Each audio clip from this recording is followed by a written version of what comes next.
Kirat Hunan पुलंद पलकसा Abhir कंका यवनो खसादया यन्ने च पापा यदपाश्रयाश्रया शुद्ध्यन्ते तस्मै प्रभु विष्णवे नमः। कितना भी कोई पापी क्यों ना हो, कोई अधम क्यों ना हो, म्लेच्छ क्यों ना हो, नीच क्यों ना हो, यवन क्यों ना हो, यदि वो एक बार प्रेम से अपनी जिह्वा से नेत्रों में जल भर के भाव से कृष्ण नाम कहता है तो भगवान उसे भी क्षमा करते हैं, परम पवित्र करते हैं, जिनके नाम की इतनी महिमा है। एक बार चैतन्य महाप्रभु नवद्वीप में रहते थे। एक ब्राह्मण देव पधारे और ब्राह्मण ने पूछा कि महाराज यवनों का समय था, यवनों ने सारे मंदिरों को तोड़ दिया, धर्म भ्रष्ट करने लगे, जबरदस्ती मदरा पिला देते, तो राजा के मुंह में झूठी मदरा डाल दी, धर्म को नष्ट कर दिया। तो राजा ने ब्राह्मण देव को भेजा, बोले जाओ काशी में जाओ, विद्वानों के पास जाओ, मेरा धर्म नष्ट हो गया, मेरा लोक तो बिगड़ गया, पर लोग कैसे सुधरे। नवद्वीप में आए, उस समय नवद्वीप भी काशी की तरह विद्वानों का गण था। ब्राह्मणों से पूछा तो सबने एक मत से कहा कि राजा से कहो गरम गरम घी पिए, खौलता हुआ घी को पिए और भुसकी अग्नि में जल जाए, मर जाए, प्राणों को त्याग दे, क्योंकि ये लोग तो नष्ट हो गया, परलोक राजा का सुधर सकता है। एक मत से सबने निर्णय दिया और ब्राह्मण देव चलने लगे। फिर सुना कि चैतन्य महाप्रभु भी एक विद्वान है, राधा कृष्ण भगवान का अवतार थे, तो विचार आया क्यों ना उनसे भी मिल लिया जाए। कहा कि क्या बताया? बोले महाराज जितने भी ब्राह्मण हैं नवद्वीप के अंदर सबने एक स्वर से एक मत से यही कहा है कि गरम गरम घी को पी करके राजा मर जाए उसकी अग्नि में जल के। बोले ये कैसी व्यवस्था है? रोग को दूर करने के लिए रोगी को ही समाप्त कर दिया जाए, ये तो कोई बात नहीं हो। मेरे पास क्यों आए हो? बोले महाराज आप भी विद्वान हो, आपकी भी ख्याति है, तो मैंने सोचा कि आपके भी आपका कोई मत हो तो आप भी बताइए। तो यही श्लोक चैतन्य महाप्रभु ने कहा, किरात हूणान बुलंद पुलकसाम आभीर कंको यमुना खसादया। कितना भी कोई अधम हो, पापी हो, म्लेच्छ हो, श्रीमद् भागवत कहती है यदि अपनी जिह्वा से श्री कृष्ण नाम गायन करता है तो वो सब पापों को नष्ट कर देता है। भैया भगवान के नाम में इतनी महिमा है, एक नाम लेने से जीव पवित्र हो जाता है, पर हम नाम की महिमा को जानते नहीं हैं।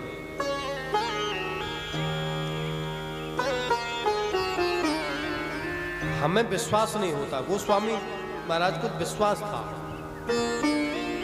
तुलसीदास जी महाराज को विश्वास था नाम के ऊपर। एक ब्राह्मण आया, गौ हत्या हो गई, रोता रोता आया, हाय मैं पापी हूं, मैं हत्यारा हूं, राम राम मुझे भिक्षा दे। क्योंकि ब्राह्मणों ने बताया, बोले तुझे कहना है कि मैं पापी हूं, हत्यारा हूं, राम नाम का की भीख मांगनी है तब तेरा पाप नष्ट होगा। तुलसीदास जी के पास पहुंचा, बोले महाराज मैं हत्यारा हूँ, पापी हूँ, राम राम मुझे भिक्षा दो। तुलसीदास जी ने कहा तुम कैसी बात करते हो, पापी हो, हत्यारे हो? बोले हाँ महाराज अनजाने में हत्या हो गई। बोले हत्या तो हो गई लेकिन पापी कैसे हो? कितने दिन हो गए? बोले महाराज बहुत दिन हो गए, तीर्थ यात्रा करनी है। बोले राम नाम अपने मुंह से गा रहे हो, अभी भी पापी हो? तुम्हारे तो पाप नष्ट हो गए। बोले महाराज कैसे नष्ट हो गए? बोले हम कहते हैं तुम्हारे पाप नष्ट हो गए। तो ब्राह्मणों ने सुना तो विरोध किया तुलसीदास जी का। तुलसीदास जी को दृढ़ विश्वास, ब्राह्मणों ने कहा कैसे विश्वास करें, पाप नष्ट हो गया, हम ऐसे नहीं मानते, शास्त्रों का प्रमाण दिया। बोले शास्त्र कहते हैं। बोले ये ठीक है, शास्त्र कहते हैं, लेकिन तुलसीदास जी महाराज को विश्वास था और सबको विश्वास नहीं था। बोले हम विश्वास जब करेंगे इसके पाप नष्ट हो गए। नंदीश्वर भगवान इसके हाथ से भोग आरोग लगे। ज्ञान वापी में, काशी में जो नंदीश्वर भगवान विराजमान है, उनके सामने भोग रखा गया। तुलसीदास जी ने कहा है नंदीश्वर भगवान, आप तो भगवान शिव के परम प्रिय हो, पार्षद हो, और भगवान शिव तो निरंतर अपने मुंह से राम नाम का गायन करते रहते हैं। उनसे ज्यादा नाम की महिमा को और कौन जान सकता है? आपके स्वामी भोलेनाथ नाम जपते रहते हैं। यदि नाम की महिमा है तो आप इस भोग को स्वीकार करो। और तुरंत देखते ही देखते नंदीश्वर भगवान ने सारा भोग पा लिया। ब्राह्मण देखते रह गए, आश्चर्यचकित रह गए। तुलसीदास जी को विश्वास था एक नाम में इतनी शक्ति है, पर हमको विश्वास नहीं है भगवान के नाम के ऊपर। एक नाम में इतनी शक्ति है, पर नाम ऐसे नहीं। वैसे तो हम तो जपते ही बोले महाराज रोज ले रहे नाम। नाम लेने का एक तरीका है। नाम कैसे लिया जाता है? तो संतों ने कहा कि जाके नैनन सो जल धार बहे और धार उलट प्रीतम ढिंग पहुंचे। स्वेद बहे तन छावे पुलक तन कदली जिम कांपे जोर न पहुंचे।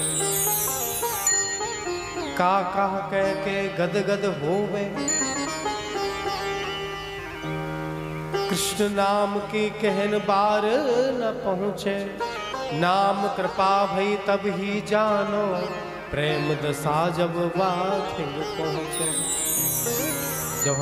जब नाम लेने वाला श्रद्धालु नाम ले तो नैनों में नाम लेते ही ऐसा प्रेम हो कि आंखों से अश्रुपात होने लगे